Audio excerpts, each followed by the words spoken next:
விரிவான, விளக்கமான அறிக்கை ஒன்றை மாண்டேகு செம்ஸ்போர்ட் குழுவிடம் தென்னிந்திய நலவுரிமை சங்கம் கொடுத்தது.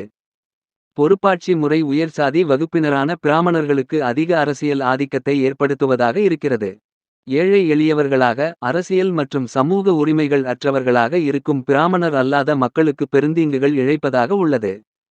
முதல் உலகப் போர் முடிந்த பிறகு மக்கள் பிரதிநிதிகளால் நடத்தப்படும் உள்ளாட்சி மன்றங்கள் கூடுதலான சலுகைகளையும் அதிகாரங்களையும் பெற வேண்டும். அரசின் நிர்வாகத் துறைகள் அனைத்திலும் வகுப்புவாரி பிரதிநிதித்துவ அடிப்படையில் பதவி ஒதுக்கீடுகள் தரத்துக்கு ஏற்ப முறைப்படி செய்யப்பட வேண்டும். பொறுப்பாட்சியில் அமையப்போகும் சட்டமன்றத்தில் எல்லா சமூகத்தினரின் நலன்களும் உரிமைகளும் பாதுகாக்கப்படத்தக்க வகையில் உறுப்பினர்கள் வகுப்புவாரி பிரதிநிதித்துவ அடிப்படையில் தேர்ந்தெடுக்கப்பட வேண்டும்.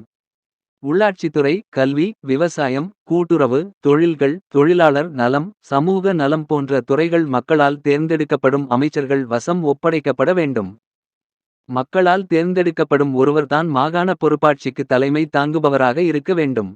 சமூக சீர்திருத்தம் ஏற்பட்டு சாதி பிரிவுகள் அனைத்தும் அடியோடு ஒழிகின்ற காலம் வரையில் சமத்துவ அடிப்படையில் சமூக நீதி ஏற்படுவது என்பது கடினமான செயலாகத்தான் இருந்துவரும். எனவே தான் ஒவ்வொரு சமூக பிரிவுகளின் நலன்களும் உரிமைகளும் பாதுகாக்கப்படுகின்ற முறையில் புதிய பொறுப்பாட்சி அரசு அமைய வேண்டும். பிராமணர் அல்லாதார் அனைவரும் பின்தங்கிய நிலையில் இருக்கின்றனர். ஆகவே தனிச்சலுகைகள் எதுவும் இல்லாமல் அவர்கள் அரசியலில் தலை தூக்குவது சாத்தியமில்லை. சுயாட்சிக்கு இந்தியா பக்குவம் அடையவில்லை. சென்னை மாகாண குடிகள் 4,65,00,000 பேரில் 4 கோடி பேர் அரசியல் உணர்வு அற்றவர்களாக இருக்கிறார்கள்.